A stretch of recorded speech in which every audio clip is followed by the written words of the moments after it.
I had a baby almost 7 months ago. I cannot believe I'm even saying that. I'm a mom. I have been through the whole early postpartum stage, the newborn phase, and I honestly just feel like it has been such a blur.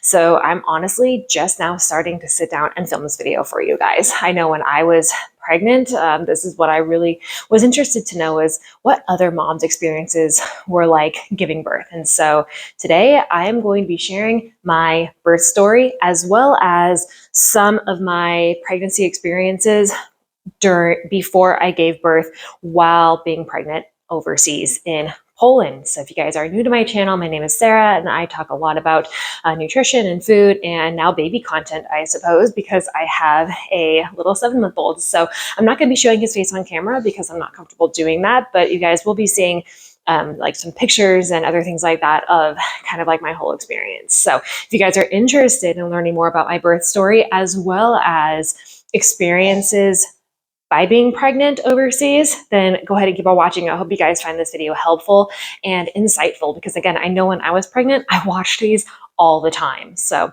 if you are pregnant or you know someone who is pregnant, hopefully this is helpful to you. So let's go ahead and get started. So before I actually go into my birth story, let's just briefly talk about what it was like being pregnant overseas. So I'm an American and I have a lot of people who have had kids in the US, and so I kind of knew what their experiences were like, but being pregnant overseas was a totally different ballpark. I had no idea. None of my family is Polish. I don't have any family in the country. It was just me and my husband. And so when we found out that we were pregnant in February 2024, I went into a whole spiral. I had no idea where to even start. There was no information online. People weren't very helpful. I kind of felt that information was gate kept for me. And so I had to do a lot of my own research and talk to a lot of separate doctors. And so one thing I will say I'm so grateful for about the Polish healthcare that I personally experienced is how in-depth they are for the mom and baby during pregnancy. I had dozens of ultrasounds, so much blood work. I was always at the doctor, and well, it felt like an annoyance at the time. I'm so grateful I had all of that and that the Polish doctors really cared so much about my health and baby's health during that time period. I know in the US it's very different in that way. And so many people I know didn't even have an ultrasound until into their second trimester. By the time I was finished with my first, I already had like 10 ultrasounds. And I just thought that was normal. But apparently for other people's experiences in the US, it wasn't. So very glad to have all of that. But yeah, once I kind of got closer to my due date, which was in the middle of October, I decided to start figuring out hospitals. And that was a whole another process in and of itself. Which hospital is going to be good to go to? Will they speak English? Do I know what's going on? I had no idea. So I first started off by contacting a doula. And from my knowledge, a doula is just someone who will come and sit with you during birth and just give you motivation and encouragement, I suppose. And I wasn't necessarily looking for that. I just wanted someone who could speak English and communicate to the doctors, because while I can speak some Polish, I'm not comfortable enough to speak Polish in a medical setting, let alone while I am in labor. So I talked to a doula, found out it really wasn't going to be the best fit for me. So the doula recommended me to a private midwife who spoke English, who was also a midwife at the hospital that I had thought about going to. So it kind of cemented it there for me that I would just go with this midwife at the hospital.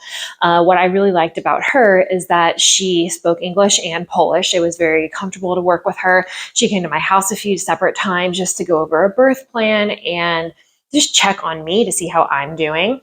And she was also a registered nurse. And so that made me feel really confident knowing that she could also do a lot of medical procedures if the need may arise. So around end of September, so I started talking with her a little bit more, we're on baby watch. Let's just kind of, what should I be looking for? What should we really be doing to prepare for baby? And she would just really provide a lot of encouragement and feedback based on any symptoms I had or things like that. A few days before I gave birth, I went in for an ECG, which is just monitoring the baby's heart rate. And because I was slightly over my due date at that time, the doctors at the hospital told me that they could induce me a few days later on October 23. And so then I went to the midwife and I said, I don't know if I want to be induced. I feel like I can do this naturally. And she said, okay, well, I can come over and I can give you a membrane sweep. I said, okay, that would be great because I don't want to have to be induced unless it's medically necessary. And because I was only 4 or 5 days past my due date, it really wasn't that big of a deal. But I was feeling a lot of symptoms for upcoming labor. So she came in on the Monday, the 21st, and did a membrane sweep on me. And I started to really kind of feel things move along, but I was still in that prodromal labor, which for those of you who don't know, it's just labor with symptoms, but nothing is progressing. And so you're just having contractions over and over, but nothing is changing really. And it can be very frustrating. And I was pretty much at my wit's end at that point because I had been experiencing this for days. And so I was essentially just ready for the baby to come out. When she did the membrane sweep, his head was right at the entrance and he was pretty much just ready to come out. So she said, okay, we'll just try this and see what happens. And so all day, Tuesday, the 22nd, nothing progressed. And I woke up on Wednesday, October 23rd, and he was still not here. I was really disappointed, but we had a appointment to drop off our car to go get service. We had a few things that needed to get done to it. And so we just had our appointment in the morning. So we just drove our car down, and then the car dealership gave us a rental car to use for the day. So we just went about our day. We had our errands and everything like that. By the time we got home, it was mid-afternoon and I was really tired in general because I was incredibly pregnant and just really uncomfortable. So I was just on the couch for quite a while and, just resting. And around 6 o'clock or so, our dog Tucker got up to eat dinner, and he always eats dinner at 6 o'clock. He's very much on the nose for that. And so he was laying on the couch with me, and around 6 o'clock, he gets up to go get dinner. And so I also start to get up to go get dinner. And as I was getting up from the couch, I feel a snap in my lower belly, and it felt like a rubber band snapping. And I was like, okay, well, it must just be the baby because he had been kicking a lot and very hard for the entire pregnancy. But especially towards those final few weeks, he was really down there moving hard. And so I was like, oh my gosh, he just needs to calm down or whatever. And then by the time I get it from my couch to the kitchen, which is maybe 5-6 steps, my water broke all over the kitchen floor. It was like what you see in the movie. You can see the picture here. It is so intense. My pants were completely soaked. I went through 2 or 3 bath towels. It was crazy. So I called. My husband was right in the other room, and he comes running in. And he's like, "Oh my gosh, your water just broke." I'm like, "Go get our car," because they had called saying our car was ready, and we said we'd pick it up the following day on Thursday. And I said, "No, we need the car right now because it has all of our baby stuff in it." And so he ran down to go get the car in 6 o'clock traffic, which we were like, I'm going to be in labor for 12 plus hours. We definitely have the time, but let's just go get the car right now. So I texted my midwife. I'm like, hey, my water just broke. And she's like, chill, it's fine. Monitor your contractions, make sure everything is okay. I'll call you in a few hours to kind of see how things are progressing. And I'm like, all right, no big deal. In about 10 or 15 minutes, contractions started, and they were a minute long, about 4 minutes apart.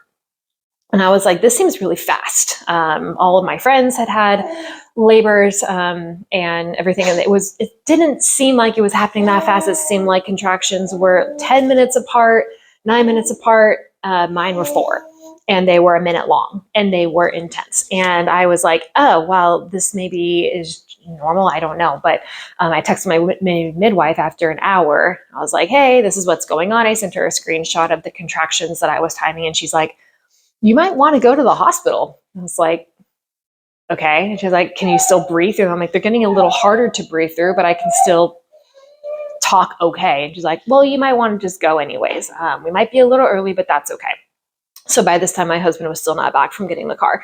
So I was like, all right, great. Well, once he's back, we'll hop in the car and then we'll go. So our neighbors came over to take care of the puppy, and he got home from the car dealership with our car, thank goodness. And we put the stuff in our car and off we went to the hospital. The hospital was about 30 minutes away from our house on a good day with no traffic. Thankfully, it was about 7:30 at this time whenever we were on our way to the hospital. So we were able to get there pretty early, or within 30 minutes or so. I do not remember that drive at all. I only thing I remember is like holding on to the passenger handle for dear life. And my contractions were so intense at this point. They were about 3 minutes apart, and it just felt like he was going to come any second. And I'm like, there's no way. I'm a first-time mom. There's no way this is going to happen so fast. So by the time we get to the hospital, it's close to 8. They check me in, and I can barely breathe. I am in so much pain. I could not get over the intensity of my contractions. And they measured me at the check-in room and found I was only 3 centimeters dilated. To which, when they said that, I was crushed. I was like, I need an epidural. I had initially planned on going fully natural with no medications.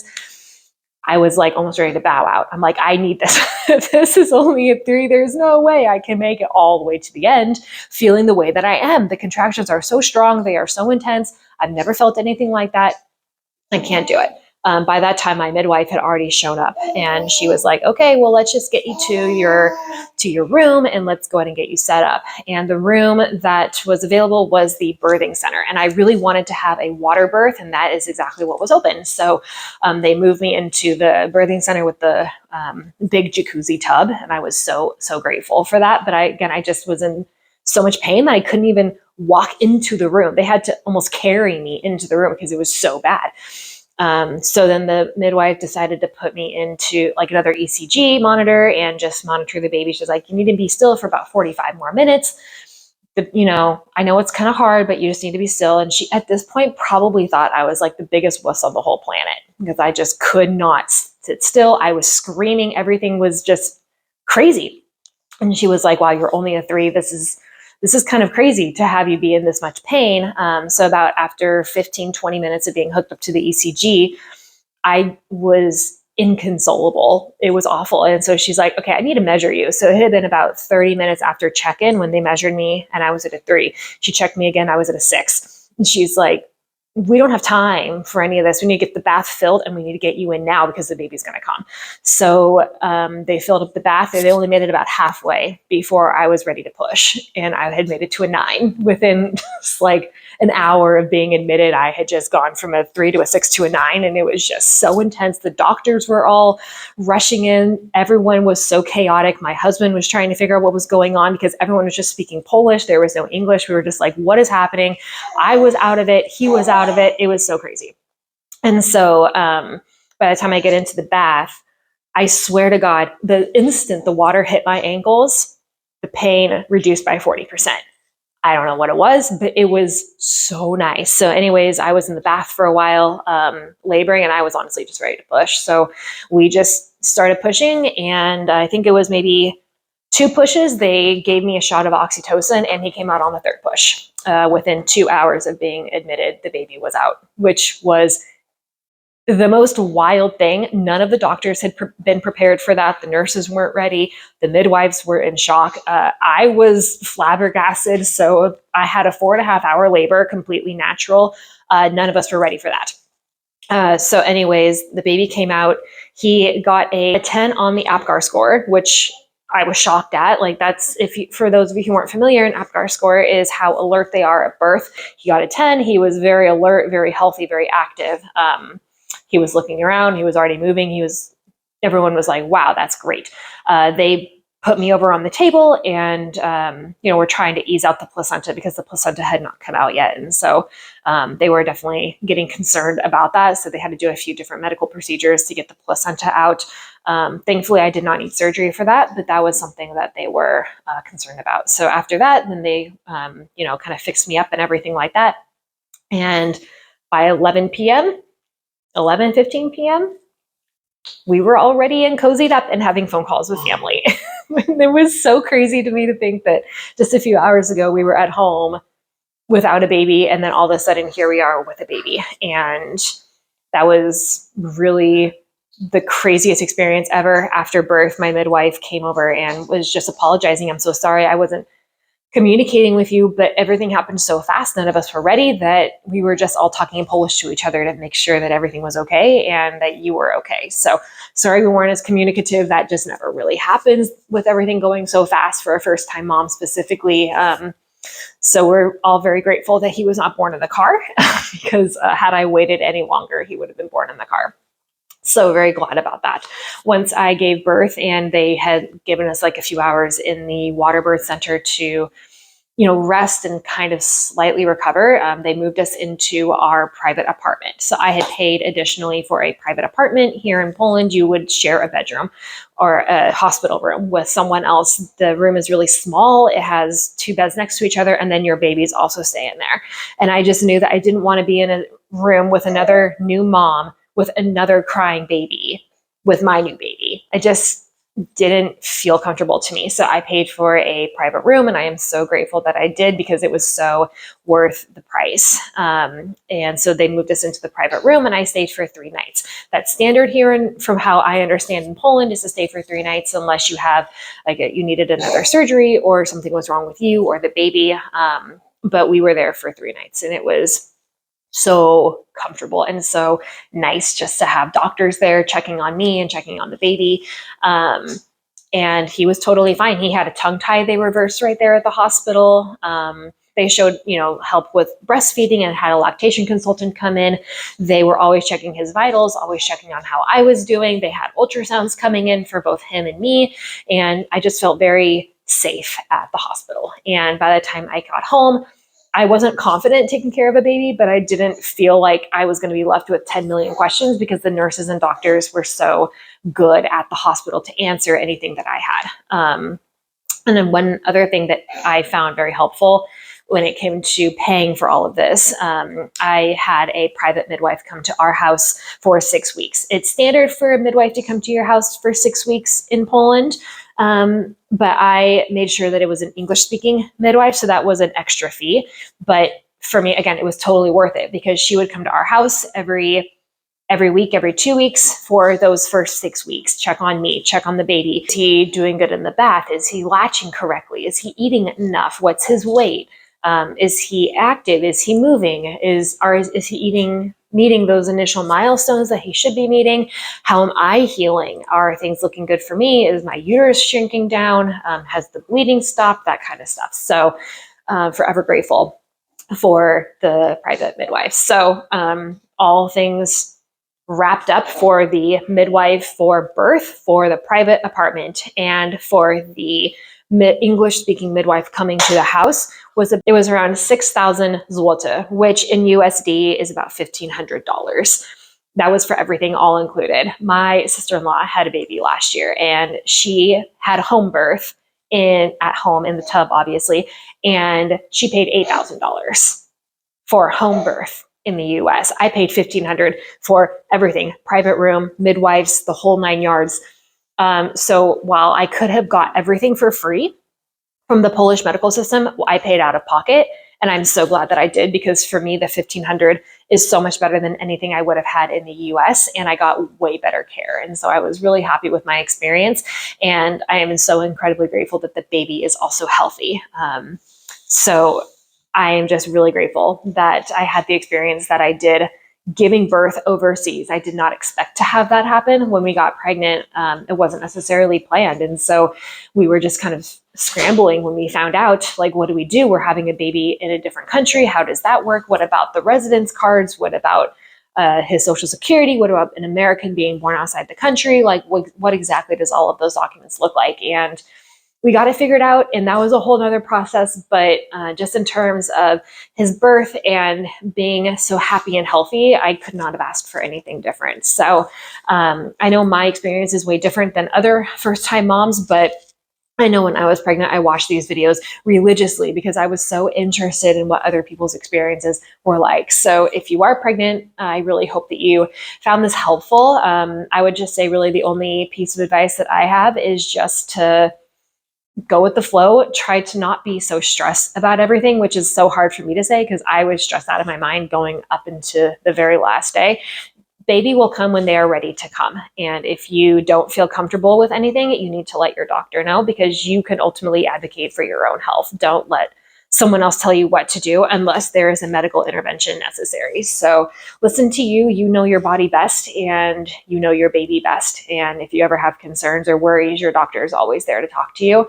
And they can always, make sure that you work together to have the best course of action. But I hope you guys found this video informative and interesting if that is indeed what you were here for. So thank you again so much for watching, and I will see you in my next